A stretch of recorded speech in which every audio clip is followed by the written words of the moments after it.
AITA for not letting my husband into the labor room and picking our child's name? I, 28F, had been together with my husband, 27M, for nearly 10 years.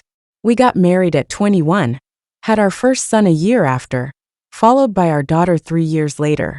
I built my whole life around my family. We got good jobs. He worked full-time. I worked from home. We had a good home in a great neighborhood. And we put our children in good schools. We also had a successful business on the side. I thought we did everything right. My best friend, since we were in middle school, lived close. We had our daughters around the same time, and we'd have playdates all the time. We leaned on each other a lot. I gave her all the support when she was going through issues with her daughter's deadbeat father, and got her in contact with a good lawyer. I leaned on her when I was recovering from my traumatic second birth and the depression that followed. We leaned on each other for everything. 10 months ago, I found out I was pregnant for the third time. I was really uneasy about this because of my traumatic experience the second time. Also, my husband and I both agreed we were done after our 2 children. I considered abortion, but my husband insisted we keep it. I was still uneasy about the pregnancy and borderline miserable for the next 6 months.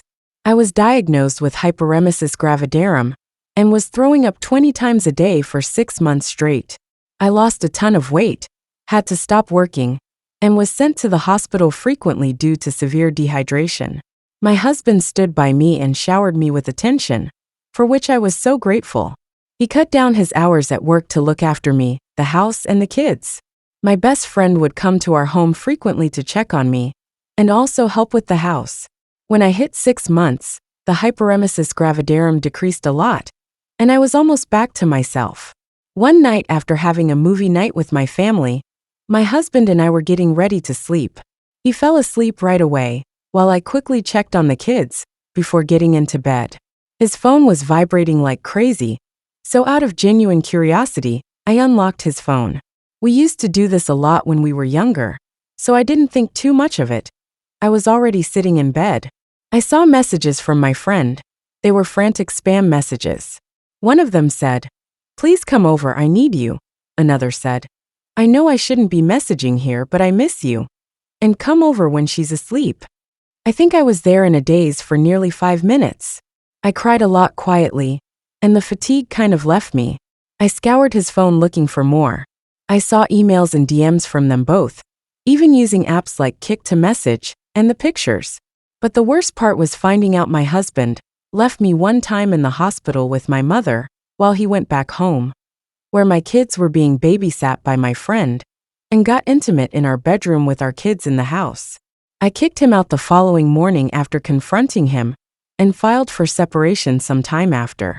For the next 2 months, he had been begging for forgiveness, then complaining and insulting me that I'm not letting him see his kids, or that I'm stopping him from going with me to doctor appointments, which I had been.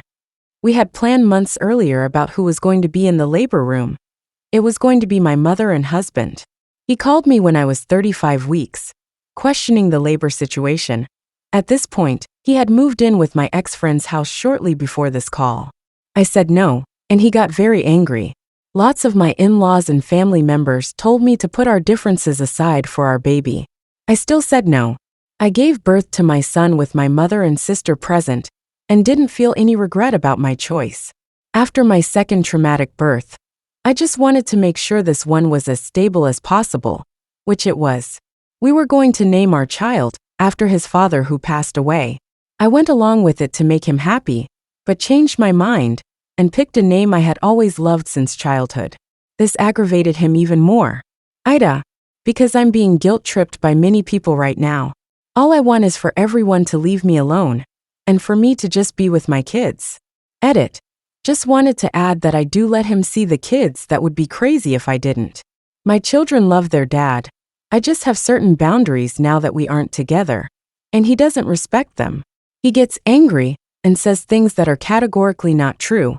He got to meet our newborn son hours after I gave birth. Update. So, I'm back after nearly a whole year. I completely forgot about this post, because I've been so wrapped up in other things. First of all, my ex-husband and I finally went through with the divorce proceedings. I had been holding it off during my pregnancy and early postpartum period to avoid added stress and to carefully plan for my children and myself. I was awarded primary physical custody of our children. Their dad visits once a week, and the two older kids, 7 and 4, spend every other weekend with him. My youngest will start doing the same in a couple of months, which makes me nervous. He's especially clingy with me. All my kids are, but my youngest has really only known me as the most present parent. One of the main stipulations in our custody agreement is that my ex's affair partner is prohibited from seeing the kids. My poor kids have been confused enough by their parents' sudden split, and I didn't want them even more confused by seeing their aunt, who is supposed to be mommy's best friend, with their dad. It was deemed emotionally detrimental in court. As for the baby name, he's been so bitter about it. I think he's still mad about it. His side has been trying to convince me to change the name to something we'd both like, especially after the divorce was finalized. But it's been a year now, and the baby quite literally answers by the name I gave him, so I'm not going to be changing it. He was also unhappy with the child support payments, among other payments, and asked for some revisions. One main thing he asked to change was the cost of our kids' school tuition.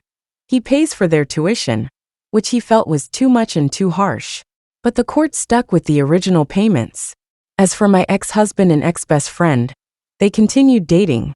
I found out that they had started seeing each other a month into my third pregnancy.